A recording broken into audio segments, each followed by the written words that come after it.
Hey guys, it's Hadi from Kishmat and this is my round 4 recap of the Beirut and Mount Lebanon Chess Championship. So, after I draw in the previous round, I really wanted to win this one, which is why I chose a relatively fighting opening and I played e4. After e6, I played knight f3, hoping that he would transpose this into a Sicilian, which is exactly what he did. So now it is as if we are in a Sicilian opening after e4, c5, knight f3, e6. This is some sort of a Taimanov opening. Anyways, I played knight c3 here, which is not the most popular move, let's say. By far, the most popular move is d4, entering an open Sicilian. And I didn't want to go into main lines. I wanted to go into something that is logical. I'm developing a piece and something that my opponent might blunder in it, let's say. So, after knight c3, he played d5. It's like a normal French Sicilian opening now.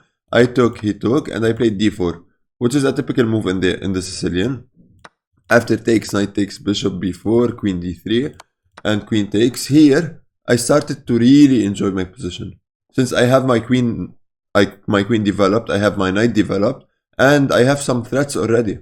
I have a bishop pair, which is a very, very active bishop pair, since the position is very open. So this bishop pair will come in handy, really handy. And I have some threats, such as knight b5, for example, now, hitting c7 and hitting g7. So these were some of the threats I had. So he played a6, stopping knight b5. I played bishop f4, just developing. I'm still not sure if I'm gonna castle long or short yet. So after bishop f4, bishop d3, let's see, I castled short here. Okay, and the reasoning behind this decision is, like, if I castle long, I was afraid of some sort of a b5, and in the future, he can use the c file to attack my king. He has an open c file, and he can actually use it to attack my king. Which is why I wanted to play it safe. I wanted to claim that I'm way more active than he is, since I have 1, 2, 3, 4 pieces developed. He has only 2 pieces developed. And I wanted to play this game where I'm obviously better since I'm more developed. Anyways, he castled. I played rook e1, bringing one more piece into the attack. And I was always calculating some sort of a sacrifice, some sort of a knight f5. And at the end of these lines, I really wanted a rook on the e file in order to play something like rook a3, rook g3, rook h3, something along these lines. So I did not start the attack. I brought more pieces into the attack and then I started. And here you can see how active my pieces are. So he played h6, which I guess was a blunder. I'm gonna say it's a mistake, not a blunder, since he's giving me a target to sacrifice. So this is why he's giving me a hook, technically. So this h6 weakens a bit g6, and in addition to weakening g6, it's giving me a target to open up the king. Anyways, the game continued with knight f5, and here my reasoning was, if he doesn't take the knight, I'm just gonna sacrifice either on g7 or h6 and open up his king. That's one. Two, if he takes f5, which is exactly what he did, I'm gonna take back with the bishop, and I'm gonna claim that these bishops are far stronger than these knights, which is exactly the case. These bishops are way more important than these knights. So if you can see these, like, this is literally a bishop pair from hell. So after bishop takes f5, he played d4, attacking my queen. But anyways, I wanted to bring my queen to the attack, so this was not that accurate from him again. I played queen f3, since I really wanted to play queen g3. However, after queen g3, I was afraid of something like knight h5, hitting the queen and hitting the bishop. And then all of my work will have been gone, since I'm giving him a bishop, which is exactly what I don't want to do. Okay? So after queen f3, he just developed, since b7 was hanging. I played rook d1, bringing the last piece into the attack. So now I have 1, 2, 3, 4, 5 pieces active. He has only 3. And these 5 pieces are far stronger than these 2 pieces.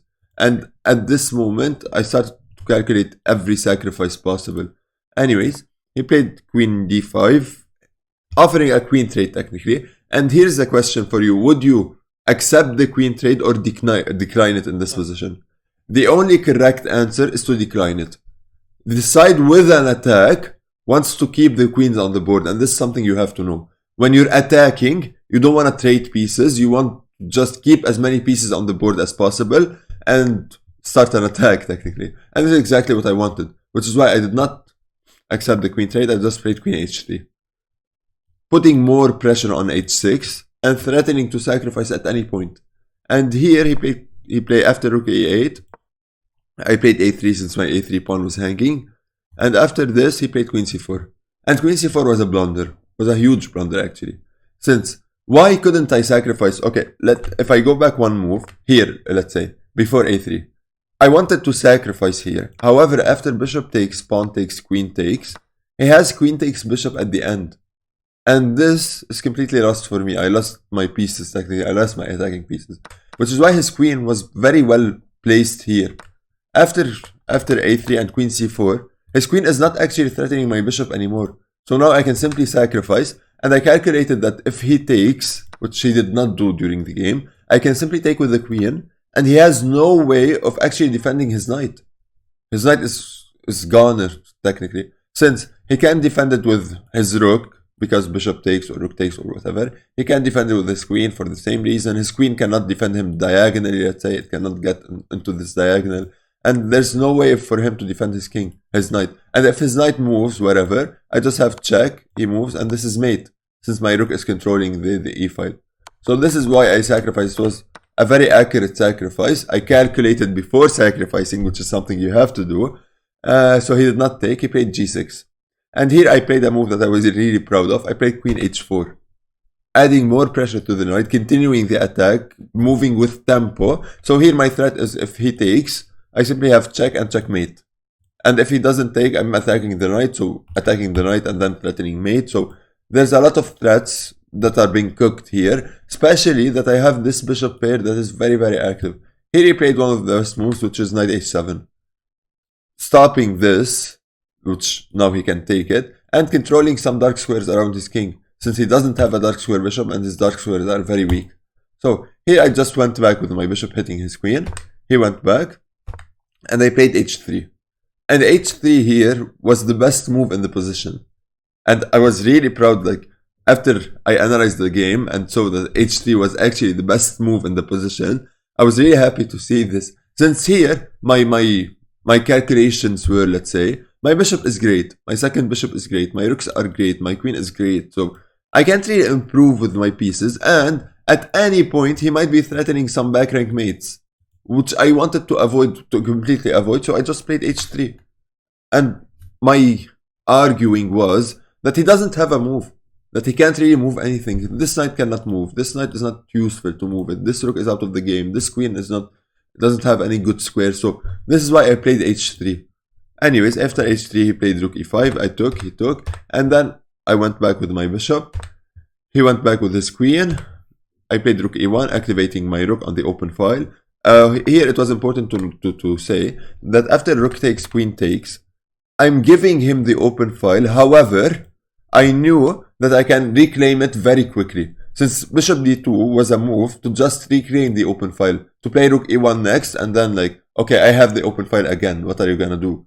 So, he just avoided rook e1 with queen d6, I played rook e1, he played b5, trying to create some counterplay on the queen side, and here I offered a queen trade, which wasn't that accurate. However, in my defense, I thought that, okay, now I'm up a pawn, and this pawn is weak, I have a bishop pair, so in the long run, I have to be able to win this. Again, the side with an attack doesn't want to trade queens. And this I knew very well in the game, and I just decided to ignore it, which is bad. So here f4 was something that I considered instead of queen f4, let's say, pawn f4, just with the idea of f5, opening up his king even further and further.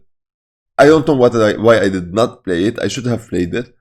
However, this is what happened. I played queen f4, he took immediately, I took back, and then he played knight f6. And now, it's a matter of him improving his pieces, activating his king and his rook.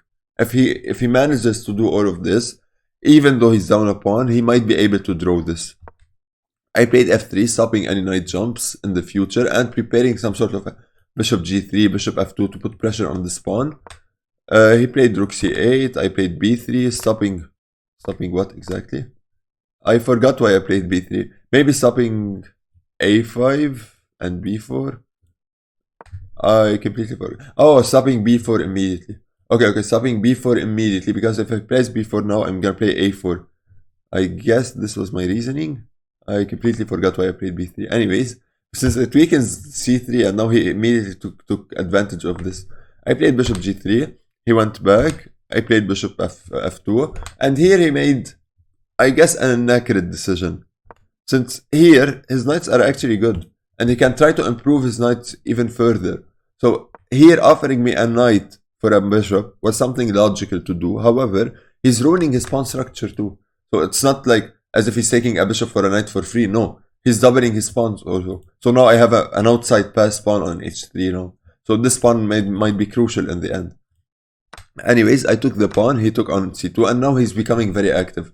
And activity is something very important, guys. So here, why was I better like around here? Because his pieces were very inactive. His pieces were completely out of the game, were very inactive. However, after we exchanged the queens and after he took on c2, his pieces are very active now. And this is something I shouldn't have allowed. I allowed it for some reason. I'm still better, obviously. I'm up a pawn, his pawns are doubled. However, he's becoming active. And activity is a dangerous thing to give. Anyways, I played h4. My idea behind h4 was, okay, so here I start calculating the checks, obviously. This check is a very strong check. However, after rook check, he's forced to go to h7 since he can't cross this diagonal. I will play rook h8. He can go down to g6. And here I did not like the fact that he can go down to g6. So I played here after rook c2, I played h4. My idea was I want to play h5 and then this is mate. Rook e8, rook h8 will become mate since I'm taking this g6 square now. After this, he played knight f4, hitting my g2 pawn. And here, I thought for so long, and I kind of was in time trouble. I had like 10 minutes left, and he had like 2-3 minutes left. Okay, so after knight f4, he's obviously putting pressure on g2. One of the ways to defend g2 is by pushing g3, for example. However, I did not like that I'm weakening all my second rank. The whole second rank will become weak after this. So, I tried that trick, and under normal circumstances, I wouldn't have tried these cheap tricks, let's say. Since these cheap tricks might cost me the game, but I decided to do it anyway, since I knew that, okay, this is not an easy trick to see. That's one. Two, my opponent is in time trouble, so that's another thing. Yeah. So I just tried that trick, and this trick was king f1. I want him to take on g2. However, I didn't want this takes to come with check. So after king f1, he took on g2. And if you remember these checking ideas that I was calculating before, these actually work now, since after he took on g2, I can play rook e8, after king h7, rook h8, after king g6, I have rook g8 now. And after the king moves, I can simply take the knight. And I'm up a piece now. So after he moved, I just took the knight, he took back, and I took, and the game continued a bit. However, so it was technically over here. So yes, here he resigned. So yes, this was my game. It was, I'm gonna say, a smooth game. I played well until I traded queens. This trading queens was not that accurate, was not necessary.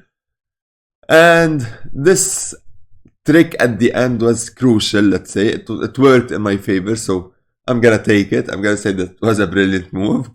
So anyways, I'm playing in round 5 a high rated opponent. It's gonna be really tough. However, I'm gonna try to fight. I'm gonna try to win. So yes, this is it. See you all in next round. Bye bye.